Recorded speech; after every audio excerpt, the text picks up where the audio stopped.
Hi, good morning. ത്വമേവ മാതാ ച പിതാ ത്വമേവ ത്വമേവ ബന്ധുശ്ച സഖാ ത്വമേവ ത്വമേവ വിദ്യാ ദ്രവിണം ത്വമേവ ത്വമേവ സർവം മമ ദേവദേവ. ശ്രീമദ് ഭഗവത്ഗീത 3-ാം അധ്യായം കർമ്മയോഗം 38-ാമത്തെ ശ്ലോകമാണ് ചൊല്ലാൻ പോകുന്നത്. ധൂമേന വ്രിയതേ വന്യേ യഥാദർശോ മലേന ച യഥോ ഉൽബേനാവൃതോ ഗർഭസ്തദാ തേനേദമാവൃതം. മലയാളം: ധൂമത്താൽ മറയുന്നഗ്നി, ജലത്താൽ സ്ഫടികങ്ങളും, ഉൽബത്താൽ ഗർഭമവ്വണ്ണം, ഇവയാൽ ജ്ഞാനമാവൃതം. ധൂമേന വന്യഃ മലേന ആദർശഃ ച യഥാ ആവ്രിയതേ. പുക കൊണ്ട് തീയും മാലിന്യം കൊണ്ട് അഴുക്കുകൊണ്ട് കണ്ണാടിയും എപ്രകാരം ആവരണം ചെയ്യപ്പെടുന്നുവോ, ഉൽബേന ഗർഭഃ മറുപിള്ളയാൽ ഗർഭസ്ഥ ശിശു ആവരണം ചെയ്യപ്പെട്ടിരിക്കുന്നു, അപ്രകാരം ആ കാമം കൊണ്ട് ജ്ഞാനം മറയ്ക്കപ്പെട്ടിരിക്കുന്നു. അപ്പോൾ കാമം നമ്മുടെ ശത്രുവാകുന്നത് എങ്ങനെയാണ്? അത് നമ്മുടെ വിവേകത്തെ എങ്ങനെ മറയ്ക്കുന്നു? ഇതാണ് ഭഗവാൻ അർജുനനെ വിശദീകരിച്ചു കൊടുക്കുന്നത്. കാമവും ക്രോധവും നമ്മുടെ ശത്രുക്കളാണെന്ന് കഴിഞ്ഞ ശ്ലോകത്തിൽ തന്നെ പറഞ്ഞു. അപ്പം നമ്മളുടെ ഈ ശരീരസുഖത്തിന് വേണ്ടിയിട്ടുള്ള ഒരു നെട്ടോട്ടമാണല്ലോ മനുഷ്യനിപ്പോൾ ചെയ്തുകൊണ്ടിരിക്കുന്നത്. അതിന് വേണ്ടിയിട്ടുള്ള കാമം, നമുക്ക് കിട്ടുന്ന സമ്പത്ത്, അധികാരം, ശക്തി, പ്രതാപം, പെരുമ, ഇതൊക്കെ നേടാൻ വേണ്ടിയിട്ടാണ് നമ്മളിങ്ങനെ ജീവിച്ചുകൊണ്ടേയിരിക്കുന്നത്. അപ്പോൾ ഇതൊക്കെ നമ്മൾക്ക് സ്വന്തം നമ്മുടെ ഉള്ളിൽ തന്നെയുള്ള ഒരു ആത്മ തേജസ്സിനെ അറിയാൻ ശ്രമിക്കുമ്പോൾ അവിടെ മറയായിട്ട് നിൽക്കുകയാണ്. അപ്പോൾ ഇത് 3 കാര്യങ്ങളെ കൊണ്ടാണ് ഉപമിച്ചിരിക്കുന്നത്. ഒന്ന്, പുകയാൽ തീയെന്ന പോലെ എന്നാണ് പറഞ്ഞത്. അപ്പോൾ പുക നമ്മൾ കാണുന്നുണ്ടെങ്കിൽ, ആളിക്കത്തുന്ന തീ അവിടെ ഉണ്ടെങ്കിൽ അതിൽ നിന്നാണ് പുക ഉയരുന്നത്. ചിലപ്പോൾ പുക കൂടുതലായിരിക്കും, തീ കുറവായിരിക്കും. എന്നാലും സൂക്ഷിച്ച് നോക്കിയാൽ നമുക്ക് പുകയുടെ ഉള്ളിൽ കൂടെ ചെറുതായിട്ട് തീയിനെ കാണാൻ പറ്റും. ആ പുക നമുക്ക് നീക്കാൻ കുറച്ച് എളുപ്പമുണ്ട്. കാരണം ഇനി പറയുന്ന 2 കാര്യങ്ങളെക്കാൾ കുറച്ചും കൂടെ എളുപ്പമാണ് പുക നീക്കുക എന്ന് പറയുമ്പോൾ. അപ്പം നമ്മുടെ ബുദ്ധി, ഈ മനസ്സും ഇന്ദ്രിയവും ബുദ്ധിയും കൂടിയിട്ടാണ് പ്രവർത്തിക്കുന്നത്. ഇവർ 3 പേരും കൂടിയിട്ടാണ് നമ്മൾക്ക് ഈ ബാഹ്യ സൗന്ദര്യം അല്ലെങ്കിൽ ബാഹ്യമായിട്ടുള്ള സന്തോഷം തരാനുള്ള പ്രവൃത്തികൾ സംഘടിപ്പിക്കുന്നത്. അപ്പോൾ ഈ പുക പോയി കഴിഞ്ഞാൽ നമുക്ക് എന്ത് ചെയ്യാം? സ്വന്തം ആത്മാവിനെ അറിയാൻ ആനന്ദം ലഭിക്കുകയും ചെയ്യും. ആത്മാനന്ദം ലഭിക്കും. പക്ഷേ ബുദ്ധിയുടെ തലത്തിലുള്ള നമ്മുടെ കാമത്തിനെയാണ് നമ്മൾ പുക എന്ന് പറയുന്നത്. നമ്മളുടെ ആഗ്രഹങ്ങളാണ് പുകയായിട്ട് വരുന്നത് ഇവിടെ. ആ ആഗ്രഹങ്ങളെ പുക കളയാൻ കുറച്ച് എളുപ്പമാണ്. അതുകൊണ്ട് ആ ആഗ്രഹങ്ങളെ നമുക്ക് പെട്ടെന്ന് തന്നെ വേണമെങ്കിൽ മാറ്റാം. അങ്ങനെ മാറ്റിയാൽ നമ്മുടെ മനസ്സിലേക്ക് തന്നെ നമ്മുടെ ഉള്ളിലുള്ള ആത്മ തേജസ്സിനെ നമുക്ക് തിരിച്ചറിയാം. ഇനി രണ്ടാമത് പറയുന്നത്, അപ്പോൾ പുകയാൽ തീയെന്ന പോലെ എന്ന് പറഞ്ഞാലും കുഴപ്പമില്ല, പുക വേണമെങ്കിൽ നമുക്ക് ശ്രമിച്ചാൽ മാറ്റാം. രണ്ടാമത്, അഴുക്കിനാൽ കണ്ണാടി പോലെ എന്നാണ്. അത് താമസഗുണം, രാജസഗുണം, സാത്വിക ഗുണം, ഇങ്ങനെ ഇതിനെ ആശ്രയപ്പെടുത്തിയിട്ടാണ് ഇതെല്ലാം പറയുന്നത്. അപ്പോൾ അഴുക്കിനാൽ കണ്ണാടി പോലെ എന്നാണ്. അപ്പോൾ കണ്ണാടിയിൽ വളരെ കാലങ്ങളായിട്ട് നമ്മൾ വീട്ടിലുള്ള കണ്ണാടിയൊക്കെ ഇടയ്ക്ക് തുടച്ച് വൃത്തിയാക്കിയൊക്കെ വെക്കുക. അറ്റ്ലീസ്റ്റ് കർക്കിടക മാസം വരുമ്പോഴെങ്കിലും അല്ലേ. അപ്പോൾ അതല്ലാതെ കണ്ണാടി ചില സ്ഥലത്ത് കണ്ണാടി ഉപയോഗിക്കുന്നേ ഇല്ല, അല്ലെങ്കിൽ ആവശ്യമില്ല. അതിങ്ങനെ ചളി പിടിച്ച് 10-40 വർഷങ്ങളോളമൊക്കെ ചിലപ്പോൾ ഇരിക്കുകയാണെങ്കിൽ നമുക്ക് നമ്മുടെ പ്രതിബിംബം കാണാൻ പറ്റില്ല. അപ്പോൾ അതിൽ അഴുക്കിങ്ങനെ കട്ട പിടിച്ചിരിക്കുകയാണെങ്കിൽ അത് വളരെ നന്നായിട്ട് സോപ്പിട്ട് കഴുകി തുണി കൊണ്ട് തുടച്ചാൽ മാത്രമേ ക്ലിയർ ആവുള്ളൂ. അപ്പോൾ എന്താണ് ഇതിലുള്ള പൊടി അഴുക്കും? എന്താണ്? നമ്മുടെ ആഗ്രഹങ്ങളാണ്. അത് മാറ്റിയെടുക്കണമെങ്കിൽ പുകയുടെ അത്ര തന്നെ എളുപ്പമല്ല, കുറച്ചും കൂടെ ബുദ്ധിമുട്ടാണ്. ചെറിയൊരു കാറ്റടിച്ചാൽ ചിലപ്പോൾ പുക പോയി എന്ന് വരും. പക്ഷെ കണ്ണാടീനെ ഒരു കാറ്റടിച്ചാൽ കണ്ണാടിയിലെ മാലിന്യം പോവില്ല. നല്ല വൃത്തിയുള്ള തുണി കൊണ്ട് നന്നായി തുടയ്ക്കുക തന്നെ വേണം. അപ്പോൾ മാലിന്യം കൂടുതലാവുമ്പോൾ ഒരിക്കലും നമുക്ക് പ്രതിബിംബം കാണില്ല. അപ്പോൾ നമ്മുടെ അനുഭവങ്ങൾ, അത് നമ്മൾക്ക് ഇന്ദ്രിയങ്ങളെ കൊണ്ടുണ്ടാവുന്ന എന്തെങ്കിലും കേൾക്കുന്നത്, കാണുന്നത്, ഇതെല്ലാം അത് പ്രതിബിംബിക്കുന്നതാണ് കണ്ണാടി. പക്ഷെ അവിടെ അഴുക്ക് പറ്റിപ്പിടിക്കുന്നു. എന്താണ് അഴുക്ക് പറ്റിപ്പിടിക്കുന്നത്? ആഗ്രഹങ്ങൾ, ഇനിയും വേണം ഇനിയും വേണം എന്നുള്ള ആഗ്രഹങ്ങൾ. ആ ആഗ്രഹങ്ങൾ പറ്റിപ്പിടിച്ചു കഴിഞ്ഞാൽ, ആ ആഗ്രഹങ്ങളാകുന്ന അഴുക്ക് പറ്റിപ്പിടിച്ചു കഴിഞ്ഞാൽ ആത്മാനുഭാവത്തെ നമുക്ക് കാണാൻ പറ്റില്ല. അത് തുടച്ച് നീക്കുക തന്നെ വേണം. അപ്പം നമുക്ക് ഈ പ്രകാശം കാണാൻ പറ്റും. ഇനി മൂന്നാമത് ഉപമിക്കുന്നത് മറുപിള്ളയാൽ ഗർഭസ്ഥ ശിശു എന്ന പോലെ എന്നാണ്. അപ്പോൾ ഒരു ഗർഭസ്ഥ ശിശു ഇരിക്കുന്നത് അത് ഒരു ആവരണത്തിൻ്റെ ഉള്ളിലാണ്. ആ ആവരണം പൊട്ടിക്കുക എന്ന് പറഞ്ഞാൽ കുറച്ച് ബുദ്ധിമുട്ടാണ്. അതിന് നമുക്ക് പൊട്ടിച്ചെടുക്കാൻ പറ്റില്ല. ഒരു പ്രത്യേക കാലം കഴിയുമ്പോൾ, അല്ലേ, ഒരു പ്രത്യേക കാലം കഴിയുമ്പോൾ അത് തന്നെ പൊട്ടി കുട്ടി പുറത്ത് വരും. അതേപോലെ തന്നെ നമ്മുടെ ഈ ആഗ്രഹങ്ങൾ അല്ലെങ്കിൽ കാമങ്ങൾ കൊണ്ടുള്ള കട്ടി കൂടിയ ഒരു ആവരണമാണ്. അപ്പം മൂന്നും കമ്പയർ ചെയ്യുമ്പോൾ പുകയാണ് കുറച്ചും കൂടെ എളുപ്പം നമുക്ക് നീക്കാൻ പറ്റുന്നത്. കണ്ണാടിയിലെ മാലിന്യം തുടച്ച് നീക്കാനും കുറച്ച് ബുദ്ധിമുട്ടാണ്. അതിനേക്കാളേറെ ബുദ്ധിമുട്ടാണ് ഇത്. അത്രയും ഒരു പ്രത്യേക കാലഘട്ടം കഴിയുമ്പോൾ ആ ആവരണം തന്നെ നീങ്ങും. അല്ലാതെ നമുക്ക് ആ ആവരണം നീക്കാൻ സാധിക്കില്ല. അപ്പം ഈ ആവരണങ്ങൾ എന്ന് പറയണത് ഇതൊക്കെയാണ് നമ്മളുടെ ഉള്ളിൽ തന്നെയുള്ള നമ്മളെ നമുക്ക് തിരിച്ചറിയാൻ പറ്റാത്ത കാര്യങ്ങൾ.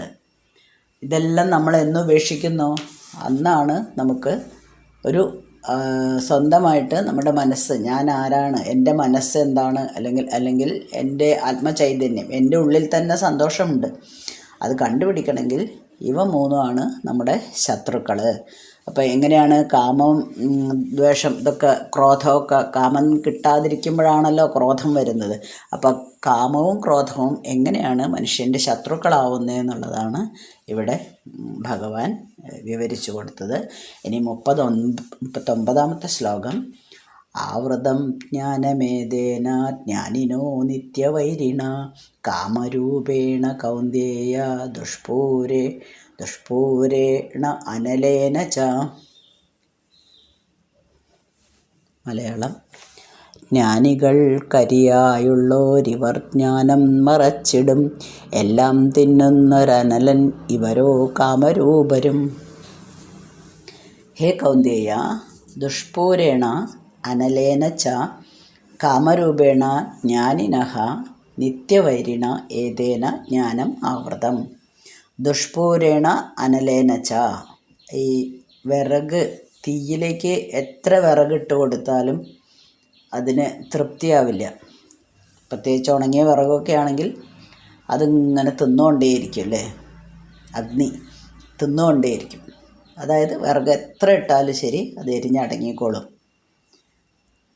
കാമരൂപേണ ജ്ഞാനിനഃ, പലതരം കാമങ്ങളുടെ രൂപത്തിലുള്ളതും. ഇതെല്ലാം ജ്ഞാനിക്ക് നിത്യശത്രുവാണ്. അതിനെക്കൊണ്ട് നമ്മുടെ വിവേകം മുഴുവൻ മൂടപ്പെട്ടിരിക്കുകയാണ്. ഈ കാമം കൊണ്ട് നമ്മൾക്ക് എന്താണ് അറിവ് എന്ന് പറയുന്ന സംഭവമില്ല, അറിവ് മൂടപ്പെട്ടിരിക്കുകയാണ്. അപ്പോൾ നമുക്ക് സത്യമായിട്ടുള്ളത് എന്താണ്, മിഥ്യ എന്താണ്, നിത്യം അനിത്യം, ശരി തെറ്റ്, ഇതൊന്നും തിരിച്ചറിയാൻ കഴിവില്ല. കാരണം എന്താ വെച്ചാൽ അതെല്ലാം കാമങ്ങളാൽ മറയ്ക്കപ്പെട്ടിരിക്കുകയാണ്. ഇവ മറയ്ക്കപ്പെട്ടിരിക്കുന്നത് കൊണ്ട് തന്നെ നമുക്ക് സത്യം എന്താണെന്ന് അറിയുന്നേ ഇല്ല. അപ്പോൾ ആഗ്രഹങ്ങളാലാണ്, ഇവിടെ കാമം എന്ന് പറയുന്നത് ആഗ്രഹങ്ങളാണ്. ആ ആഗ്രഹങ്ങളാലാണ് ഇതെല്ലാം മറയ്ക്കപ്പെട്ടിരിക്കുന്നത്. അപ്പം നമ്മൾ ഈ ആഗ്രഹങ്ങളെയൊക്കെ ഇല്ലാതാക്കിയിട്ട് നമ്മുടെ ഉള്ളിൽ തന്നെയുള്ള ഒരു ആനന്ദത്തെയാണ് തേടിപ്പോകേണ്ടത്. പക്ഷെ നമ്മൾ അങ്ങനെയല്ല. ലൗകികന്മാരെങ്ങനെയാണ്? എപ്പോഴും സുഖമാണ് നമുക്ക് വേണ്ടത്, അല്ലേ? സുഖം മാത്രമേ ആഗ്രഹിക്കുന്നുള്ളൂ. ദുഃഖം ആർക്കും തന്നെ ഇഷ്ടമല്ലാത്തൊരു കാര്യമാണ്. പക്ഷെ അത് വന്ന് ഭവിക്കും, എന്നാലും നമുക്കിഷ്ടമല്ല. ആഗ്രഹം എന്താണ്? എപ്പോഴും സുഖം വേണം. അതിനു വേണ്ടിയിട്ടാണ് നമ്മളിങ്ങനെ കഷ്ടപ്പെടുന്നത്. ജനിച്ച മുതൽക്ക് കഷ്ടപ്പെടുകയാണ് നമ്മൾ. എവിടെയാണ് ഈ സുഖത്തിൻ്റെയൊക്കെ അവസാനം ഒരു ദുഃഖമായിരിക്കും. അത് നമ്മൾ തിരിച്ചറിയുന്നില്ല. നമ്മൾ ഈ സുഖം അന്വേഷിച്ച് പുറമേക്ക് പോവുകയാണ്. പക്ഷേ സുഖം നമ്മുടെ ഉള്ളിൽ തന്നെയുണ്ട്. അത് നമുക്ക് തിരിച്ചറിയാൻ കഴിയുന്നില്ല എന്ന് മാത്രം.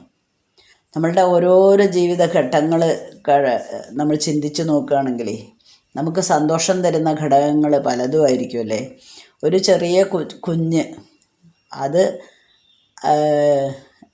കുറച്ച്, അതായത് ഒരു 2-3 മാസം അല്ലെങ്കിൽ എത്ര പ്രായമാകുന്ന ഒരു കിടക്കുന്ന ഒരു ടൈം, അതായത് എണീറ്റ് നടന്ന് കളിക്കാനായാൽ പോലും ബാല്യം എന്ന് പറയില്ലേ, അവിടെ നല്ല നല്ല കളിക്കോപ്പുകൾ, അമ്മ അച്ഛൻ അല്ലെങ്കിൽ ബന്ധുക്കൾ തരുന്ന സ്നേഹം, ഇതൊക്കെയാണ് ആ കൊച്ചിന് സുഖം. അപ്പം അത് കഴിഞ്ഞു, കുറച്ചും കൂടെ വലുതായി, ഒരു 10ാം ക്ലാസ് പഠിക്കുന്ന ഒരു കുട്ടിക്ക് ഒരു ടോയ് കാർ കൊടുത്തിട്ട് നീ കളിച്ചോ എന്ന് പറഞ്ഞാൽ ചിലപ്പോൾ കളിച്ചോന്നും വരില്ല. ഇതാർക്ക് വേണമെന്ന് ചോദിക്കും. അതേപോലെ കുറച്ചും കൂടെ വലുതാവുമ്പോൾ നമുക്ക് സന്തോഷം തരുന്നത് ഈ കളിക്കോപ്പുകളോ അല്ലെങ്കിൽ മറ്റ് സാധനങ്ങളോ, ചെറുപ്പകാലത്ത് നമ്മൾ ഉപയോഗിച്ച സാധനങ്ങളോ ആയിരിക്കില്ല. പഠിക്കുന്ന കുട്ടിക്ക് സുഖം തരുന്നത് അവർക്ക് കിട്ടുന്ന ഒരു വിജയം, പഠിപ്പിൽ കൂടെ കിട്ടുന്ന ഒരു വിജയമായിരിക്കും ചിലപ്പോൾ സന്തോഷം കൊടുക്കുന്നത്. കുറച്ചും കൂടെ വലുതായി യൗവനാവസ്ഥയിലെത്തുമ്പോൾ നമുക്ക് സുഹൃത്തുക്കളാണ് അല്ലേ, എല്ലാവർക്കും ഫ്രണ്ട്സ്, നല്ല ഫ്രണ്ട്സാണ്. അച്ഛനും അമ്മയും പറയുന്നത് കേൾക്കണമെന്നില്ല, അവർക്ക് അതിനേക്കാൾ വലുതായിരിക്കും ഫ്രണ്ട്സ്. അത്രയും സന്തോഷമായിരിക്കും ഫ്രണ്ട്സിൻ്റെ കൂടെ കൂടിച്ചേർന്ന് കളിക്കാനും ഒക്കെ. ഇനി അതിലും മേലേക്ക് ചെന്നാൽ ചിലപ്പോൾ പ്രണയമായിരിക്കും. അപ്പോൾ പ്രണയം കൂടെ വന്ന് വിട്ട് കഴിഞ്ഞാൽ പിന്നെ അച്ഛനും അമ്മയും പറയുന്നത്, അച്ഛനും അമ്മയും ചിലപ്പോൾ അവിടെ വില്ലന്മാരായി മാറും. കാരണം അച്ഛനും അമ്മയും പറയുന്ന അല്ല വലുത്. ആരാണ് വലുത്? ഇപ്പം ഞാൻ പ്രണയിക്കുന്ന ആളാണ് വലുത്, ഏറ്റവും വലുത്. അത് അവരാണ് സുഖം തരുന്നത്. അപ്പം അങ്ങനെ സുഖത്തിൻ്റെ ലെവൽ മാറി മാറി വരികയാണ്. സുഖം തരുന്ന ഘടകങ്ങൾ ഇങ്ങനെ മാറി മാറി വരികയാണ്. ചെറിയ കുട്ടിയിൽ നിന്ന് ഇപ്പം നമ്മൾ ഇവിടെ എത്തി. ഇനി ഈ പ്രണയം കഴിഞ്ഞു, കല്യാണമൊക്കെ കഴിഞ്ഞു, കുറച്ചു കാലം ജീവിച്ചു, പിന്നെ എന്താണ് സുഖം? എനിക്കൊരു കുട്ടി വേണം എന്നുള്ളതായിരിക്കും അടുത്ത സുഖം തരുന്ന കാര്യം ചിലപ്പോൾ.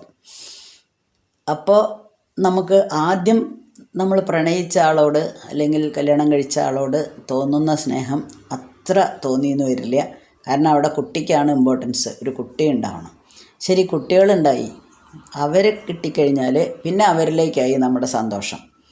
അവർ വലുതാവുമ്പോഴോ വീണ്ടും ഘടകങ്ങളെല്ലാം മാറി മറിഞ്ഞു. അപ്പോൾ അവരെ നന്നാക്കുക, അവരെ വലുതാക്കുക, അവർക്ക് വേണ്ടത് ചെയ്തു കൊടുക്കുക. അപ്പോൾ ആഗ്രഹങ്ങൾ ഇങ്ങനെ മാറി മാറി വരികയാണ്. എന്നിട്ടോ നമ്മൾ വയസ്സുകാലത്ത് എത്തുമ്പോഴോ ചില മക്കൾക്ക് അമ്മമാരോടും അച്ഛന്മാരോടും ഉള്ള ഒരു അവരുടെ സമീപനം കാണുമ്പോൾ അപ്പം നമുക്ക് വീണ്ടും ദുഃഖം വരും. അതുകൊണ്ടാണല്ലോ ഈ വൃദ്ധസദനമൊക്കെ ഇത്രയ്ക്ക് അധികം കൂടുന്നത്. അപ്പം നമ്മുടെ ഉള്ളിൽ തന്നെ ഇരിക്കുന്ന സുഖത്തെ നമ്മൾ തേടി പോവാതെ നമ്മളിപ്പം എവിടെയാണ് സുഖം എന്ന് വിചാരിച്ച് മറ്റ് സ്രോതസ്സുകൾ തേടി ഇങ്ങനെ പോവുകയാണ്. നമ്മുടെ ഉള്ളിൽ തന്നെ ഉണ്ട്, മനസ്സിലാവുന്നില്ല എന്ന് മാത്രം. അപ്പോൾ അതെന്താണ് നമുക്ക് മനസ്സിലാവാത്തത്? അങ്ങനെ ഉള്ളിൽ തന്നെ സന്തോഷം ഉണ്ടെങ്കിൽ നമ്മൾ എന്താണ് മനസ്സിലാക്കാത്തത് ചോദിച്ചാൽ ഒന്നുമില്ല, നമ്മൾക്ക് അതിന് ശ്രദ്ധയില്ല, ആ കാര്യത്തിൽ നമുക്ക് ശ്രദ്ധയില്ല. അപ്പം അങ്ങനെയാണെങ്കിൽ എങ്ങനെ കിട്ടാം ഈ സന്തോഷത്തെ? എങ്ങനെ കണ്ടുപിടിക്കണമല്ലോ. അപ്പം എങ്ങനെ കണ്ടുപിടിക്കാം? അതിനാണ് ധ്യാനം. ധ്യാനം എന്ന് പറഞ്ഞാൽ ഒരു സ്ഥലത്ത് ചെന്നിരുന്ന് കണ്ണടച്ച് ഇങ്ങനെ പ്രാർത്ഥിക്കുകയല്ല. പ്രാർത്ഥിക്കണം, അത് വേറെ കാര്യം. പക്ഷേ നമ്മൾ ധ്യാനിച്ചിരിക്കുക എന്ന് പറഞ്ഞിട്ടുണ്ടെങ്കിൽ അവിടെ നമ്മൾ സ്വന്തം നമ്മളെ തന്നെ ഇങ്ങനെ അറിയാൻ ശ്രമിക്കുകയാണ് ചെയ്യേണ്ടത്. നമ്മൾ എന്തെങ്കിലും കാര്യത്തിൽ തൃപ്തരായി കഴിഞ്ഞാൽ പിന്നെ നമുക്ക് ആഗ്രഹങ്ങളില്ല. പക്ഷേ ഇവിടെ നമുക്ക് അപ്പോൾ അതിനാണ് ഈ ജ്ഞാനം പറയുന്നത്. ജ്ഞാനത്തിലിരുന്ന് കഴിഞ്ഞാൽ നമ്മൾ സ്വന്തമായിട്ട് ഇങ്ങനെ ആലോചിക്കുക, എന്നാൽ മാത്രമേ നമുക്ക് എന്തെങ്കിലും നേടാൻ പറ്റുള്ളൂ. ആഗ്രഹങ്ങളെ മുഴുവനും ഇല്ലാതെയാക്കുക. ഇപ്പോൾ ഒരു റൂം മുഴുവൻ ഇരുട്ടാണ്, ഇരുട്ടിനെ മാറ്റാൻ പറ്റുമോ ആർക്കെങ്കിലും? ഇല്ല. പക്ഷേ നമുക്ക് അവിടെ ഒരു വെളിച്ചത്തെ കൊണ്ടുവരാൻ പറ്റും. ഒരു മെഴുകുതിരി കത്തിച്ച് വെച്ച് കഴിഞ്ഞാൽ ആ ഇരുട്ട് തന്നെ മാറ്റാൻ പറ്റും. അല്ലാതെ ഇരുട്ടിനെ അങ്ങോട്ട് ഊതി മാറ്റാൻ പറ്റില്ല, എയറിനെ മാറ്റുന്ന പോലെ അല്ലെങ്കിൽ വായുവിനെ മാറ്റുന്ന പോലെ. വായുവിനെയും മാറ്റാൻ പറ്റില്ല, എല്ലാ സ്ഥലത്തും വ്യാപിച്ച് കിടക്കുകയാണല്ലോ. ആ ഇരുട്ടിനെ മാറ്റണമെങ്കിൽ അതിനുള്ള ഒരേ ഒരു വഴി ഒരു വെളിച്ചം കത്തിക്കുകയാണ്. അപ്പോൾ നമ്മളിവിടെ എന്താ ചെയ്യേണ്ടത്? നമുക്ക് അഥവാ ആഗ്രഹം വന്നാൽ അതിനെ മുഴുവനും അവഗണിക്കുക. അങ്ങനെ അവഗണിക്കാനാണ് ഈ ധ്യാനം പരിശീലിക്കാൻ പറയുന്നത്. അങ്ങനെ അവഗണിച്ച് നമുക്ക് ആഗ്രഹങ്ങൾ, പുറത്തുള്ള സുഖം തരുന്ന ആഗ്രഹങ്ങൾ ഇല്ലാതെയാവുമ്പോൾ നമുക്ക് സ്വന്തമായിട്ട് നമ്മുടെ മനസ്സിനെ തന്നെ തിരിച്ചറിയാൻ കഴിയും. ആത്മീയമായിട്ടുള്ള ഒരു ആനന്ദം കിട്ടും അല്ലേ. അപ്പം നമ്മുടെ ഇതിനെ സുഖങ്ങൾ തേടി പോകുന്നതിന് ജ്ഞാനപ്പാനയിലും വർണ്ണിച്ചിട്ടുണ്ട് അല്ലേ. അർത്ഥമെത്ര വളരെയുണ്ടായാലും തൃപ്തിയാകാ മനസ്സിനൊരു കാലം, 10 കിട്ടുകിൽ 100 മതിയെന്നും 100 സഹസ്രം മതിയെന്നും, 1000 പണം കയ്യിലുണ്ടാകുമ്പോൾ ആയുധമാകിൽ ആശ്ചര്യമെന്നതും, ആശയായുള്ള പാശമതിങ്കേന്നു വേർവിടാതെ കരേറുന്നു മേൽക്കുമേൽ. എവിടെയാണ് സംതൃപ്തി കിട്ടുക? ഇതാണ് നമ്മുടെ സ്ഥിതി. അപ്പോൾ അതെല്ലാം അവസാനിപ്പിച്ച്, ആഗ്രഹങ്ങളെല്ലാം അവസാനിപ്പിച്ച്, പുറമേക്കുള്ള സുഖം തേടിയിട്ടുള്ള യാത്ര അവസാനിപ്പിച്ച് നമ്മളെ തന്നെ സ്വന്തമായിട്ടിരുന്ന് ചിന്തിക്കുക. എൻ്റെ മനസ്സിൻ്റെ അകത്തുള്ള ആനന്ദത്തെ കണ്ടറിയാൻ നമ്മൾ ശ്രമിക്കുക. അപ്പോൾ ഇന്ദ്രിയങ്ങളും ഈ കാമക്രോധങ്ങളുടെ ഇരിപ്പിടമൊക്കെ പറഞ്ഞു കൊടുത്തു. അപ്പോൾ ശത്രുവിൻ്റെ താവളങ്ങൾ ഇതൊക്കെയാണ് കേട്ടോ, അത് നീ മനസ്സിലാക്കിക്കോളൂ അർജുന എന്ന് പറഞ്ഞു കൊടുക്കുകയാണ്. ഇനി ഒന്നും കൂടെ ഇതിനെ വിവരിക്കുന്നതാണ് അടുത്ത ശ്ലോകം. അടുത്ത ദിവസം കാണാം. അസ്മിൻ പരാത്മന്നനുപാത്മകൽപേതുമിദ്ധമുദ്ധാപിത പത്മയോനി അനന്തഭൂമാ മമ രോഗരാശിം നിരുന്ധി വാതാലയ വാസ വിഷ്ണു.